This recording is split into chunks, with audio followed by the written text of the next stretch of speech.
आज आपण बनवणार आहोत पालक पनीर। त्यासाठी आपल्याला असा फ्रेश पालक घ्यायचा आहे। तो स्वच्छ धुवून आपल्याला कापून घ्यायचा आहे।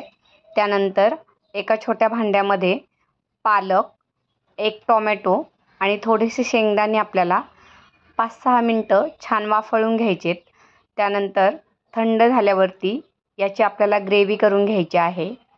तर तुम्ही ग्रेव्ही मिक्सरमध्ये किंवा ग्राइंडरमध्ये कशातही बारीक करून घेऊ शकता। तर मी शेंगदाण्याचं जे जाडसर वाटण आहे ते मिक्सरमध्ये वाटून घेतलं आणि पालकमध्ये आपल्याला 2 चमचे बेसन पीठ घालून घ्यायचं आहे आणि ते आपल्याला व्यवस्थित मिक्स करून घ्यायचं आहे। आता माझं शेंगदाण्याचं वाटण वाटून झालं आहे आणि आता आपण जो पालक आणि टोमॅटो आहे तो ग्राइंडरने असा छान बारीक त्याची ग्रेव्ही करून घेतलेली आहे। तर आपल्याला आता याला एक छान असा तडका द्यायचा आहे। तर तडक्यासाठी आपल्याला वापरायचं आहे जिरं, भरपूर प्रमाणात लसूण आणि हिरवी मिरचीचं थोडंसं जाडसर वाटण आणि हिंग।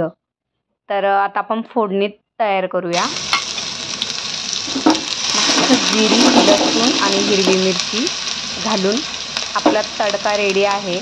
एकीकडे आपण हे गरम करायला ठेवलेली आहे ग्रेव्ही, त्यामध्ये चवीपुरतं मीठ घालून घ्या आणि छान ते मिक्स करून घ्या आणि त्यानंतर गरम गरम तडका या आपल्या उकळत्या जे आपण ग्रेव्ही तयार केली त्यावर घालून घ्यायचा आहे।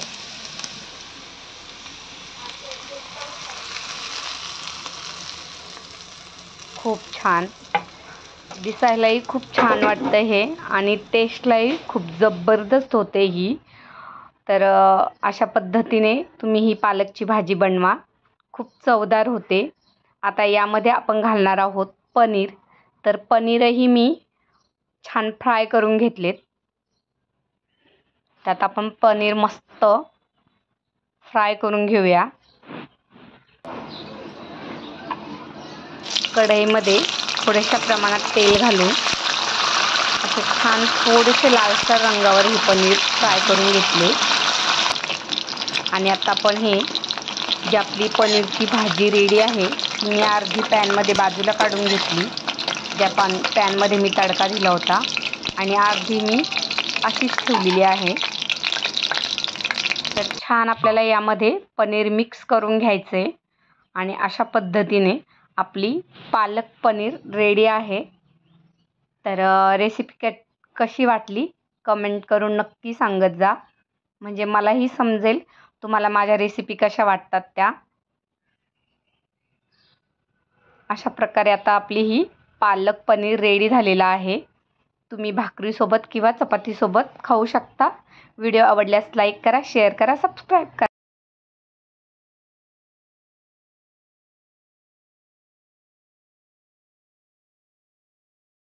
करा आणि असे नवीन नवीन माझे व्हिडिओ पाहत राहा।